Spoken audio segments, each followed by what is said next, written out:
Olá, bom dia, seja bem-vindo a mais uma aula de filosofia. Desta feita, aula de filosofia sobre Habermas, né? Liberdade e linguagem, tá? Analisando o Habermas, tá?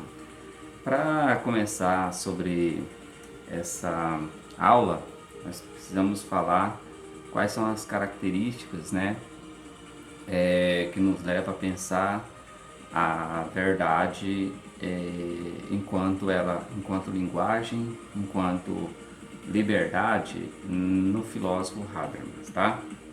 Então, para a gente começar, nós vamos falar alguma coisa com relação à questão da modernidade. O que é a modernidade, né? Então, é um termo que foi levantado a partir desse filósofo e tendo como consequência os pensamentos sobre a Revolução Francesa e a expansão da Revolução Industrial no século XIX, tá? Mas precisamos fazer algumas perguntas, né? A primeira pergunta é, por exemplo, você está estudando e qual a carreira que você quer ter, tá? E segunda pergunta é em qual faculdade você quer estudar. Quando a gente faz essas perguntas, ela nos leva a pensar sobre isso.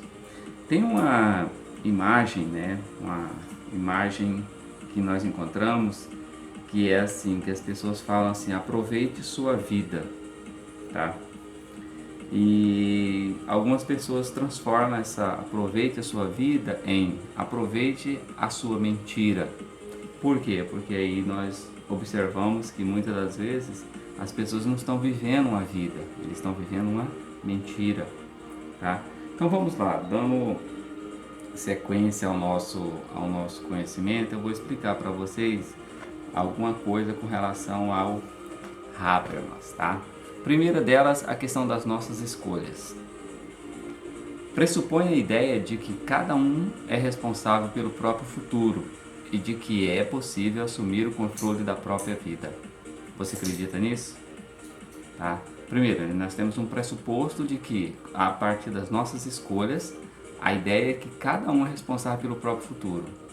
Mas você escolhe, por exemplo, a faculdade que você vai fazer, você escolhe a escola que você vai estudar, foi você que escolheu isso, então o seu futuro é você que está determinando o seu futuro ou outras pessoas estão determinando o seu futuro, tá?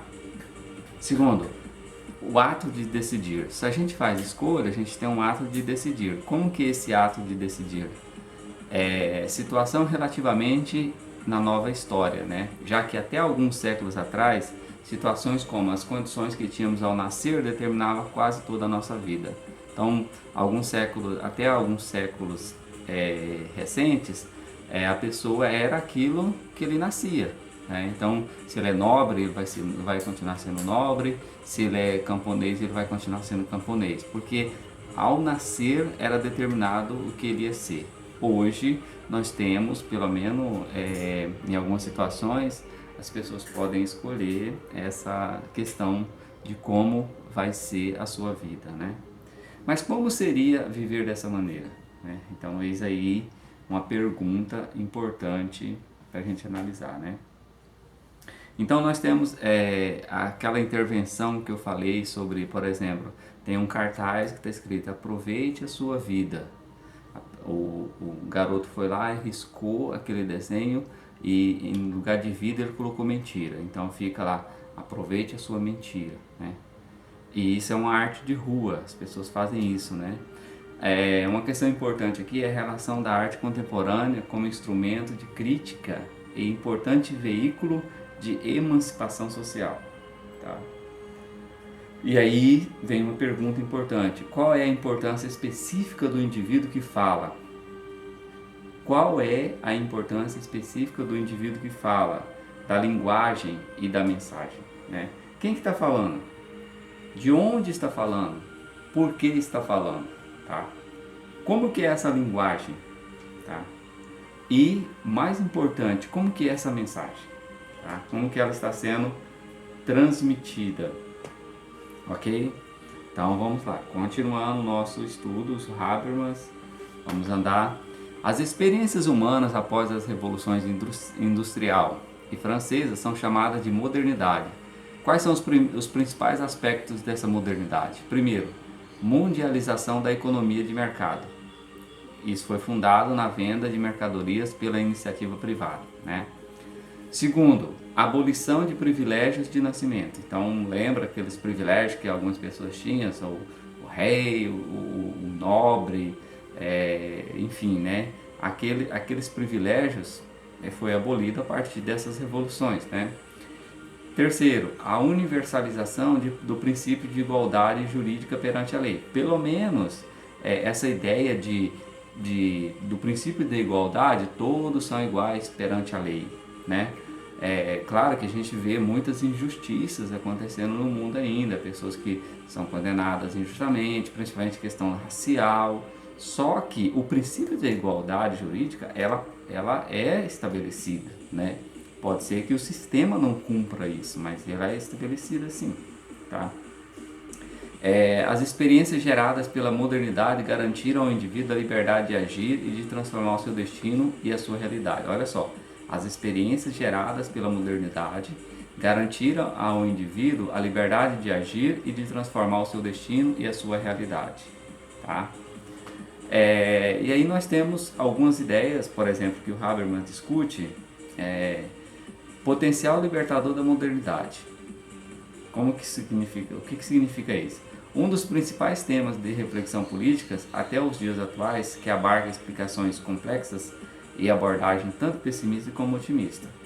Por exemplo, Kant celebrou a Revolução Francesa por identificar naquele processo revolucionário um potencial de libertação e emancipação do ser humano. Ele viu isso, né? Toda aquela questão da Revolução Francesa, Kant pôde identificar que isso era um potencial de libertação, de emancipação do ser humano. Agora, o ser humano não tem como ser livre daquelas amarras que ele tinha até então, tá? Até mesmo os críticos das revoluções burguesas, como Marx e Engels, apontavam para as possibilidades de libertação do ser humano trazida por essas grandes mudanças históricas. E aí eu quero ler uma citação que está no Manifesto Comunista, quando ele diz assim, ó: a burguesia não pode existir sem revolucionar incessantemente os instrumentos de produção, por conseguinte, as relações de produção e, com isso, todas as relações sociais. A conservação inalterada do antigo modo de produção era, pelo contrário, a primeira condição de existência de todas as classes industriais anteriores.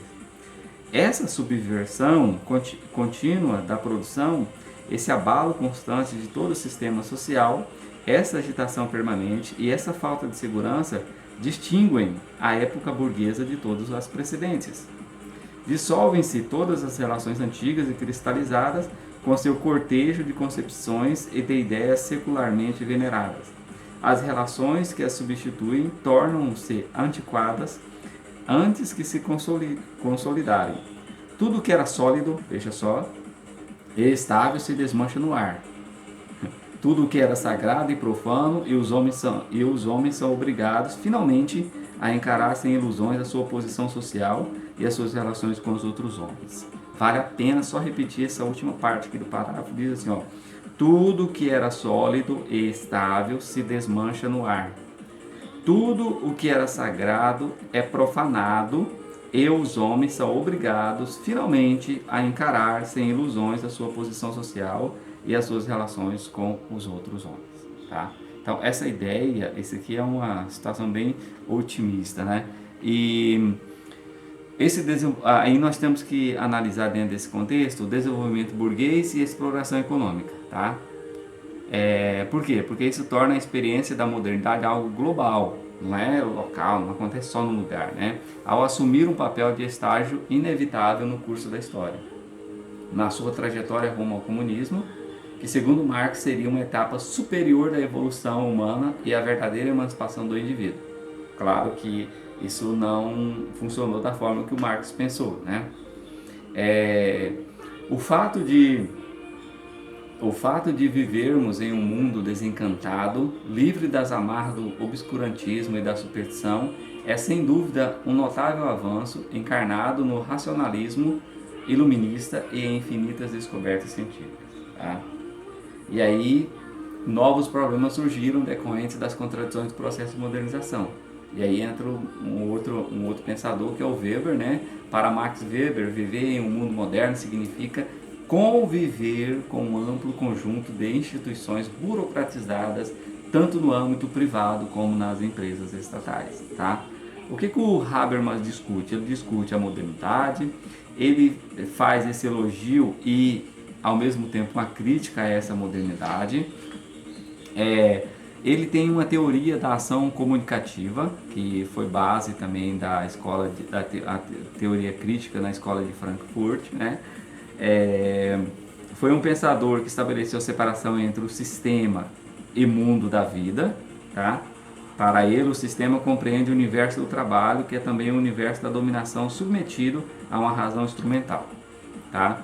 E ele falou, e a gente vai falar posteriormente na nossa próxima aula, sobre as armadilhas da linguagem, né, que é muito importante fazermos essa avaliação. Nós vamos falar também do George Orwell, né, do seu livro 1984, que é fantástico, de uma ideologia fantástica que ele traz dentro do seu contexto, tá? Então, na próxima aula a gente continua com esse tema do Habermas, né? E aí eu peço para vocês pesquisarem quem foi o Habermas, né? Vida, obra